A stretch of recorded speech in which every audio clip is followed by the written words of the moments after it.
Bonjour et bienvenue dans l'émission avec un nom très curieux et deux présentateurs encore plus curieux. Bienvenue dans Xenius. Pierre tient dans sa main une canette. Elle est composée en grande partie d'aluminium. Un matériau très apprécié parce qu'il est esthétique, léger, qu'il se travaille bien et qu'il est bon marché. Oui, sauf que certains chercheurs et médecins soupçonnent l'aluminium de nous rendre malades.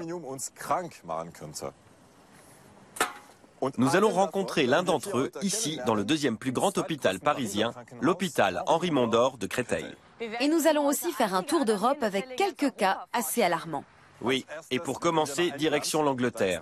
Là-bas, l'aluminium est arrivé par l'eau du robinet. Camelford, une petite ville du sud-ouest de l'Angleterre. Ici, comme dans de nombreuses régions d'Europe, des usines traitent l'eau des rivières et des lacs pour produire de l'eau potable. Ces usines de traitement utilisent des composés d'aluminium qui s'agglomèrent avec les particules indésirables en suspension. Il en résulte des particules plus grosses que l'on peut enlever dans des bassins de décantation ou par filtration.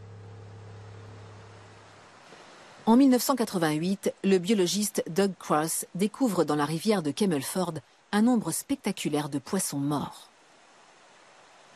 Quand je suis passé ce matin-là, il y avait des poissons morts ici, mais pas en amont.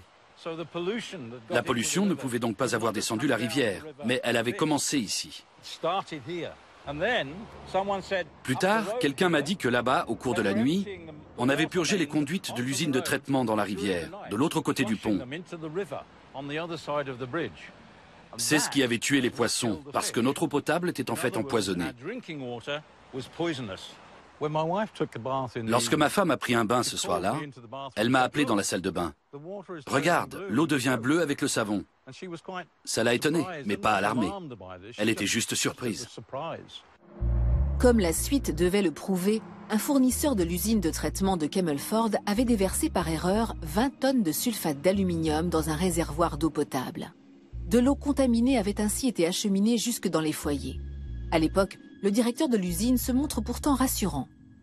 L'eau peut parfaitement être bue sans crainte, même si son goût déplaira sûrement aux habitants qui préféreront ne pas la boire. Mais on peut l'utiliser pour tous les usages. Doug Cross et sa femme Carol continuent d'utiliser l'eau du robinet. Quelque temps plus tard, Carol développe de l'arthrite. À l'époque, sa maladie était relativement bénigne. Beaucoup de gens étaient bien plus mal en point. Certains m'avaient raconté que pendant qu'ils conduisaient, qu'ils s'étaient arrêtés soudain sur le bas-côté en se demandant « Où est-ce que je vais ? Pourquoi est-ce que je suis de ce côté-là de la route ? Je suis du mauvais côté. » Ce genre de choses est devenu fréquent. En 2003, 15 ans après, Doug Cross remarque chez sa femme des changements inquiétants.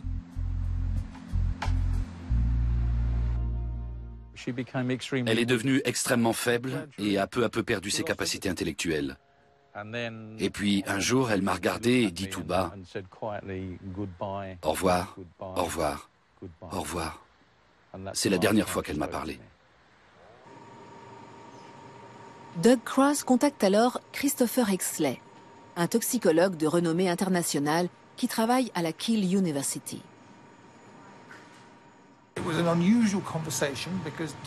C'était une conversation inhabituelle.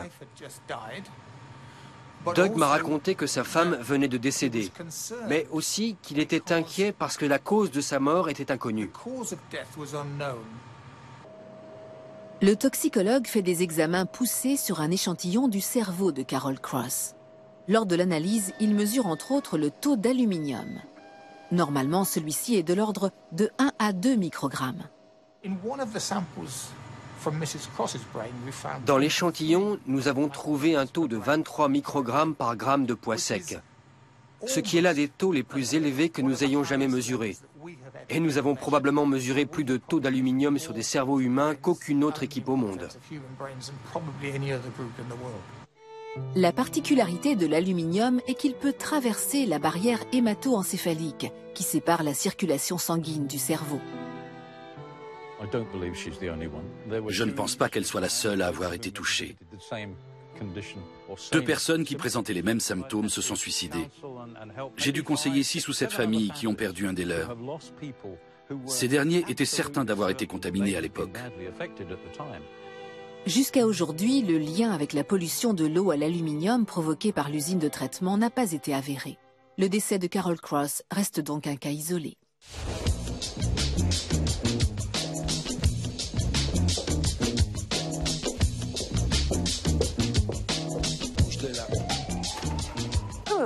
Même si l'aluminium est arrivé dans l'eau seulement par hasard, ça fait peur. Hein? Ouais. Pas du tout par hasard, par contre, l'aluminium est un des ingrédients de certains vaccins. Et là aussi, il pourrait être à l'origine de certaines maladies. C'est en tout cas la conviction du professeur Romain Gherardi, ici à l'hôpital Henri Mondor. Vous êtes médecin pathologue et vous recherchez depuis une vingtaine d'années sur ces vaccins. D'abord, pour qu'on comprenne bien, pourquoi est-ce qu'il y a de l'aluminium dans des vaccins? L'aluminium, c'est en fait un sel d'aluminium qui forment des particules et qu'on met dans les vaccins pour renforcer la réponse immunitaire de l'organisme contre le vaccin.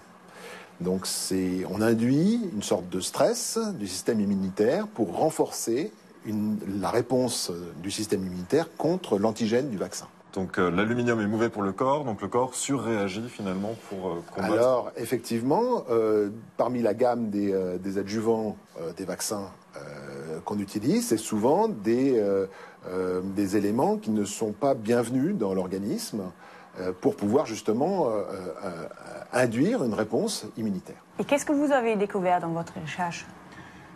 Alors, nous avons observé sur des biopsies musculaires de patients des accumulations de cellules qu'on appelle des macrophages dans les enveloppes du muscle qui forment une lésion qu'on a baptisée myofasciite à macrophage, ce qui est un terme barbare, qui désigne simplement le fait que les fascias, qui sont les enveloppes du muscle, sont l'objet d'une inflammation. Comment avez-vous conclu que c'est l'aluminium qui pouvait causer tous les problèmes?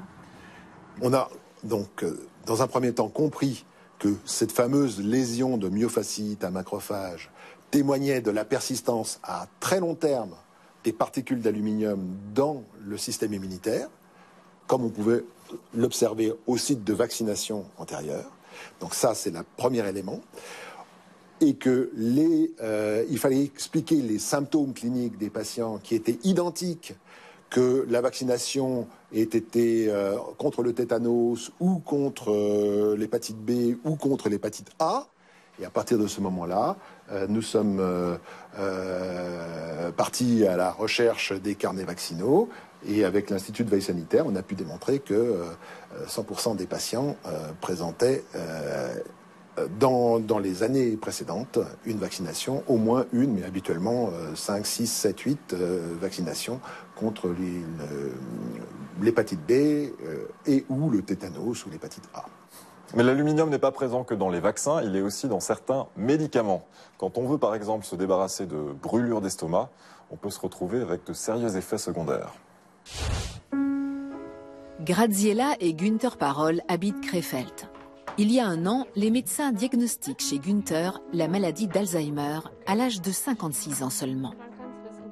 La maladie d'Alzheimer se répand telle une épidémie dans l'ensemble des pays industrialisés. La science reste perplexe sur ses causes. Non, pas ça. Ça, ce sont les bouts qui sont à jeter. Ah oui. Un jour, j'étais au volant de ma voiture et je me suis rendu compte que je venais de faire une erreur de conduite. Et puis une autre fois, je suis même monté sur le trottoir avec ma voiture. Il y avait quelque chose qui clochait. Günther Parol a rendez-vous chez un neurologue. Monsieur Parol, vous voyez ce cercle? Vous allez ajouter les heures comme s'il s'agissait d'une montre. Alors, où est le 12? Vous savez sûrement où il se trouve. En haut? Oui, et maintenant, les autres nombres. À présent, je vais vous donner une heure que vous allez dessiner. Disons qu'il est 11h10. 11h10, c'est peut-être là? Non, c'est pas ça. Ça ne va pas. Non. C'est dans ce coin-là? Le 11 doit être... Il est là? Non, je ne sais pas. Son état s'est beaucoup aggravé. Les premiers jours où nous sommes revenus de vacances, il n'était plus du tout capable de s'orienter dans l'appartement. Il se tenait dans le couloir et demandait « Où est-ce que je dois aller? Quel est le chemin pour la chambre? Comment je fais pour aller dans la salle de bain ?» Leur armoire à pharmacie contient 2 médicaments contre les brûlures d'estomac dont le principe actif est un composé d'aluminium. Après plusieurs années d'utilisation, le couple lit pour la première fois les petits caractères d'une des notices. Alors, qu'est-ce qui est écrit? Une prise prolongée de doses élevées peut entraîner des dépôts d'aluminium. Ceux-ci peuvent provoquer des dommages cérébraux. Regarde, entre parenthèses, il y a même écrit démence et de l'anémie. C'est ignoble. Quand j'ai commencé à avoir des brûlures d'estomac, j'ai pris des cachets, mais toujours en alternant. Et ça pendant des années. On aurait dû lire la notice avant. Oui. En pharmacie, les médicaments contre les brûlures d'estomac sont en vente libre. Pour les agences de médicaments européennes, il n'y a toutefois pas d'urgence à agir. Tout en haut de la notice d'utilisation, il est écrit que cette préparation ne doit pas être prise sur le long terme. En cas d'utilisation prolongée, il faut absolument consulter un médecin. Une utilisation sur une période longue, sans avis médical, est contre-indiquée. On ne nous l'avait jamais dit, même dans la meilleure des pharmacies. C'est vrai. On ne nous a jamais mis en garde. On sait déjà, grâce aux patients atteints d'insuffisance rénale, que les médicaments contenant de l'aluminium peuvent provoquer des dommages cérébraux irréversibles. On soupçonne désormais l'aluminium de jouer aussi un rôle dans l'apparition de la maladie d'Alzheimer. Donc, c'est écrit dans le mot d'emploi que l'aluminium peut se déposer dans le cerveau. Oui, et puis on a vu avant que l'aluminium contenu dans des vaccins pouvait aussi être à l'origine de maladies. C'est ce dont est venu nous parler Jean-Pierre Cruchet. Bonjour. Bonjour. Vous êtes l'un des patients du professeur Gherardi. Par quels symptômes ça a commencé pour vous? Ça a commencé à la suite d'une vaccination que nous avons faite avec ma femme pour partir en vacances. 4 vaccins. Et 8 jours après, j'ai fait un état de choc très important. J'ai passé 12 jours en réanimation avec l'état de le blocage des reins, le sang. Vous l'avez senti comment? Une violente douleur qui est apparue dans le dos, très importante. Et puis je me suis mis à ruisseler de la tête aux pieds. Et je tenais ni debout, ni assis. Heureusement, étant allongé, j'avais pas de cette douleur, mais qui était d'une violence incroyable. Votre médecin traité, qu'est-ce qu'il en dit? À l'hôpital, ils étaient complètement perdus, ils ne comprenaient pas du tout ce qui m'arrivait. Donc, ils ont essayé différents traitements. Et puis, au bout de 12 jours, tout est rentré à peu près dans l'ordre, sauf des douleurs qui me restaient dans le bout des doigts. Et à la suite de ça, ça a commencé à gagner les avant-bras, les biceps, et un petit peu partout. Et aujourd'hui, j'ai un traitement, un base de morphine, 4,5 grammes de morphine par jour. Oui, effectivement, c'est énorme comme dose. Et ça a moins en moins d'effet, effectivement, parce que je m'habitue depuis 6 ans, ça commence à faire beaucoup. Et comment allez-vous aujourd'hui? En plus des douleurs, c'est la fatigue extrême. C'est toute la journée, je suis fatigué. Je me couche tous les jours, je me couche dans l'après-midi, en fin de journée. Je suis obligé de me coucher tous les jours, de toute façon, tellement je suis fatigué. Ça vient de morphine, ça c'est un effet? Non, pas que la morphine, c'est la maladie, surtout la maladie. La morphine, je me suis habitué finalement depuis tant d'années. Non, c'est les effets de la maladie, quoi. C'est ça, c'est les douleurs, la fatigue extrême, vraiment. Les problèmes de mémoire, de plus en plus, j'ai des gros problèmes de mémoire, effectivement. Oui, en temps normal, c'est le corps qui fait le travail et les reins qui filtrent l'aluminium qui s'introduit en petite quantité dans notre organisme. Mais ça ne marche pas à tous les coups. Chez certaines personnes, ça peut causer de vrais problèmes. Dans les années 80, les pluies acides étaient la préoccupation écologique numéro 1. Christopher Exley a découvert que l'acide de l'eau de pluie libérait l'aluminium présent dans les sols et que des doses infimes suffisaient à tuer des poissons. Il suffit de voir les effets de l'aluminium sur un petit saumon. C'est une chose assez terrifiante. Sa souffrance est visible. La croûte terrestre contient 2 fois plus de composés d'aluminium que de fer. Mais l'aluminium à l'état pur n'existe pas. Il se présente toujours sous forme de composés associés à d'autres éléments. Normalement, l'eau ne libère pas l'aluminium. C'est pourquoi il est resté des milliards d'années prisonnier des sols en tant que composé de l'argile, du gneiss ou du granit.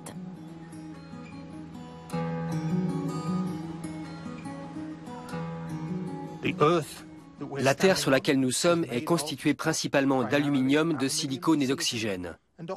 La croûte terrestre, qui est l'enveloppe qui recouvre toute la Terre, est donc composée de ces 3 éléments. L'aluminium est partout, il est omniprésent.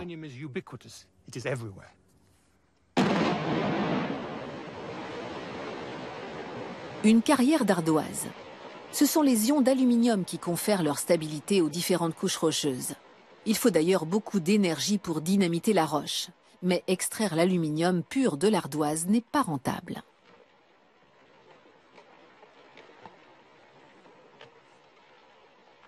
L'aluminium est le seul élément présent en abondance sur Terre qui n'est pas utilisé par les êtres vivants et qui n'est nécessaire à aucune fonction biologique.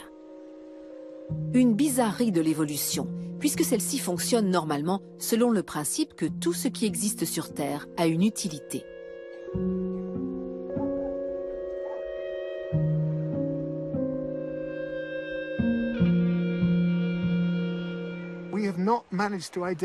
Nous n'avons pas réussi à identifier un seul bénéfice de l'aluminium sur les systèmes biologiques. C'est évidemment un énorme atout pour la science des matériaux et d'autres domaines d'application. Mais est-il bénéfique à un quelconque système biochimique? Je parle de tous les êtres vivants, de la plus petite bactérie jusqu'à l'homme. En fait, nous n'avons aucune preuve qu'un quelconque organisme utilise l'aluminium pour en tirer un bénéfice. Pire, les indices s'accumulent quant aux effets négatifs des ions hyperactifs d'aluminium sur la santé des hommes et des animaux. Les scientifiques ont déjà recensé dans l'organisme plus de 200 processus biochimiques qui sont perturbés, ralentis ou entièrement inhibés par l'aluminium. Avec la libération de l'aluminium, la vie sur Terre est confrontée à un nouveau type d'éléments chimiques. On a ouvert la boîte de Pandore. On a libéré l'aluminium. Notre corps y est confronté. Il y fait face et dépense pour cela de l'énergie, alors que ça ne devrait pas être le cas. Notre corps n'en a pas besoin. L'aluminium ne correspond à aucune nécessité. Et nous sommes probablement à cause de lui dans un état, disons, de semi-stress, certains individus étant plus touchés que d'autres. Nous avons libéré l'aluminium de sa gangue terrestre. Maintenant, nous devons apprendre à vivre avec lui.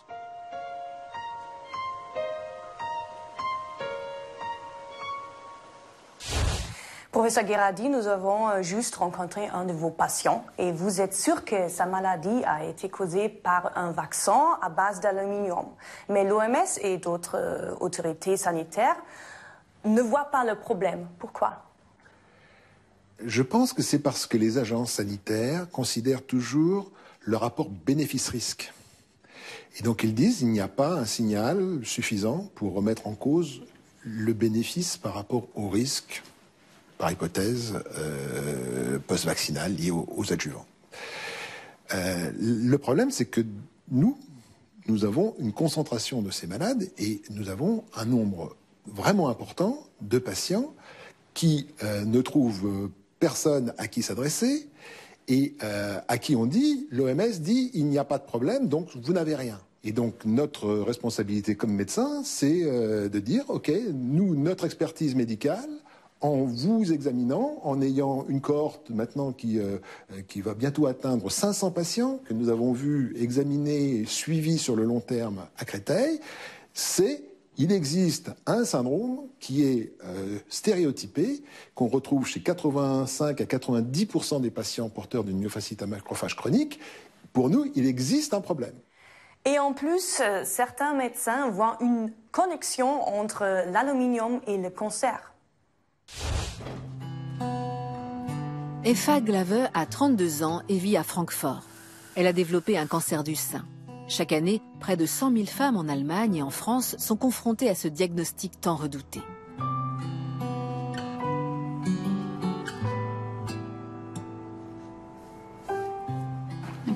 L'ablation du sein a été la première étape. Ensuite, j'ai fait de la chimiothérapie, 6 séances au total. J'ai été traitée au rayon pendant 6 semaines et j'ai reçu 18 fois des anticorps. J'espère que j'en ai terminé pour toujours et que je n'aurai plus jamais à vivre ça. Jusqu'à présent, ça va très bien. La tumeur était à gauche. Où exactement? En haut, sur l'extérieur. Il faut regarder quel type de déodorant vous utilisez. Il ne doit pas contenir d'aluminium. D'aluminium? Oui. Si c'est le cas, jetez-le tout de suite. Parce que vous avez déjà eu une tumeur et des modifications kystiques dans l'autre sein. Mieux vaut ne pas prendre de risques. Eva Glave est sage-femme libérale. Une profession qui implique du stress, une disponibilité permanente et des horaires de travail irréguliers. J'ai toujours eu un déodorant dans chacun de mes sacs. J'en avais à peu près 11. J'en avais un dans mon sac de sport, un dans ma sacoche de sage-femme, un dans mon sac à main, un à la maison, un chez mon copain et puis quelques autres parce que j'aime bien changer. Et un dans la voiture en cas d'urgence. À l'université de Reading, en Angleterre, l'oncologue Philippa Darbre cherche à déterminer les causes du cancer du sein. Elle s'est demandé pourquoi de plus en plus de tumeurs apparaissaient dans la région des aisselles. D'après des études effectuées dans les années 30 et 40, 30% des cancers du sein étaient localisés à l'époque dans la région de l'aisselle. Aujourd'hui, nous en sommes à près de 60%. L'explication habituelle selon laquelle il y a davantage de tissus dans cette région n'est donc pas satisfaisante.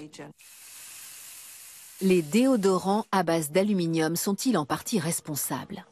Philippa Darbre a comparé les sécrétions mammaires des femmes en bonne santé avec celles de femmes malades. Nous avons comparé la composition des sécrétions mammaires de patientes atteintes d'un cancer du sein avec celles de femmes en bonne santé. Et nous avons constaté des concentrations plus élevées d'aluminium chez les femmes atteintes d'un cancer du sein. Au moins 2/3 des déodorants comprennent comme principe actif des composés d'aluminium. L'aluminium bouche les pores de la peau, ce qui a pour effet de bloquer la transpiration. Philippa Darbre a conduit une étude sur une période d'1 an afin de déterminer si les cellules du sein changeaient en présence d'aluminium. En présence d'aluminium, des cellules épithéliales mammaires normales peuvent former dans la culture en suspension ce qu'on pourrait appeler des petites tumeurs. En l'absence d'aluminium, bien sûr, ce n'est pas le cas, parce qu'elles restent saines. Nous en avons donc conclu que l'aluminium semble capable de convertir une cellule saine en cellule cancéreuse.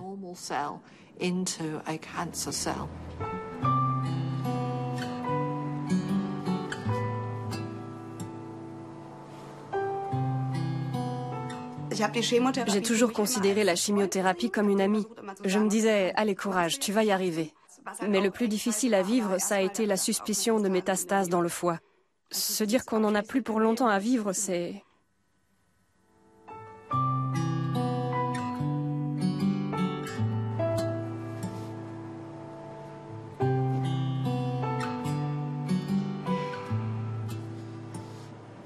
Heureusement pour Eva Glave, cette suspicion s'est avérée infondée. Une étude récente du laboratoire de Philippa Darbre a montré que l'aluminium pourrait jouer un rôle dans la formation des métastases. Nous avons découvert que l'aluminium peut influencer la façon dont les cellules mammaires cancéreuses se comportent et peut-être aussi se déplacent. Si cela est prouvé et corroboré par d'autres laboratoires, c'est un problème très sérieux, parce qu'aucune femme ne meurt d'une tumeur au sein. Les femmes meurent parce que les cellules cancéreuses peuvent migrer dans d'autres parties du corps.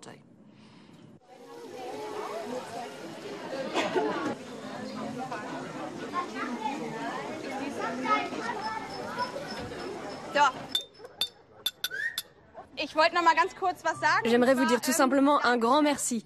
Merci à vous tous de m'avoir soutenu l'année dernière où j'ai connu plus de bas que de hauts. Santé!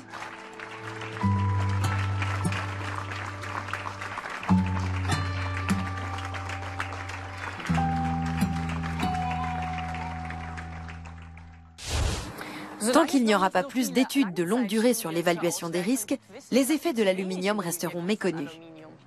En tout cas, il y a déjà suffisamment d'indices qui montrent que nous devrions être plus prudents avec l'aluminium. Par exemple, regardez si votre déodorant contient de l'aluminium.